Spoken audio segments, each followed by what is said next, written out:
സർക്കാർ ജീവനക്കാർക്ക് ശമ്പളം മുടങ്ങിയതിന് പിന്നാലെ സർവകലാശാലകളിലെ ജീവനക്കാർക്കും ശമ്പളവും പെൻഷനും മുടങ്ങി. അധ്യാപകരുടെയും ജീവനക്കാരുടെയും ശമ്പളവും പെൻഷനുമാണ് മുടങ്ങിയത്.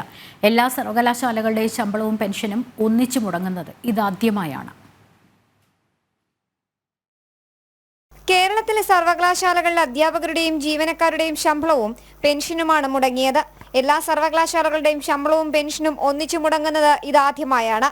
കഴിഞ്ഞ 2 വർഷമായി കുസാറ്റ് ഒഴികെയുള്ള സർവകലാശാലകളിൽ ട്രഷറി വഴിയാണ് ശമ്പളവും പെൻഷനും നൽകുന്നത്.